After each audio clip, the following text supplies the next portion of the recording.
Hi everyone, welcome to episode number 18 of Mrs. Bale's Book List.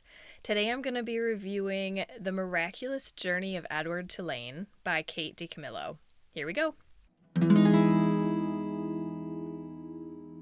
This is one of my absolute favorite additions to Mrs. Bale's Book List. It's a little bit younger, so more of our middle grade rather than middle school readers can read this one, but I think it's so good for anyone in grade school or grown-ups. It's such a great story. Usually I'm not terribly interested in picking up a book whose main character is a stuffed animal, or in this case, a China rabbit. I guess I just assume it's going to be too childish, and I think, what can a young adult learn from a story about a stuffy? But Kate DiCamillo changed my mind. Holy moly, this book is such a gem. It's a quick and easy read, yet still has stellar vocabulary and is packed with valuable lessons. Edward begins as a terribly arrogant China rabbit, and Kate DiCamillo does such a great job of telling the story from his perspective.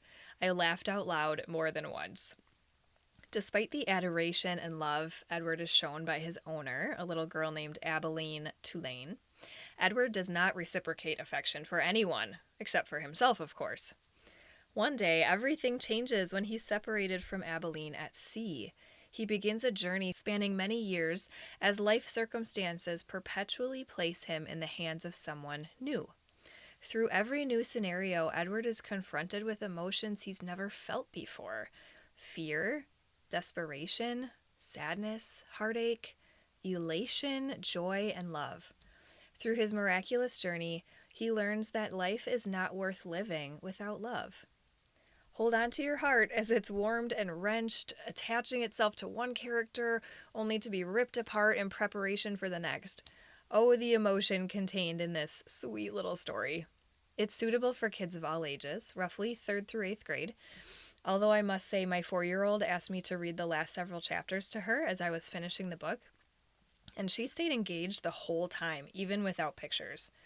This would be a great pick for a school book club. Here's the appropriateness factor details. Beware of spoilers here. Language, there's none. Sexual content, none. Drugs and alcohol, none. Violence. A dog is kicked with no vivid details. A child's father is an alcoholic and becomes abusive at times. Again, no vivid details. An antagonist slams Edward's head against the counter and shatters it. Remember, he's a China rabbit.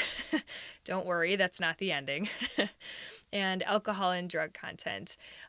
Going back to what I said in the violence section, one of the children's fathers in the story is an alcoholic and does become abusive at times. But again, no vivid details are given. Overall, this is such a great story, and I really encourage you to read it. It's fast, it's appropriate for younger readers, and you just have so much to gain from reading it. It's just delightful. This would also be a really good option for a family read aloud. Happy reading! Thank you so much for listening today. As always, you can find show notes and the web version of Mrs. Bale's book list at KristenEmilyBale.com. That's Kristen with an E and Bale with a B-E-H-L. May God bless your day.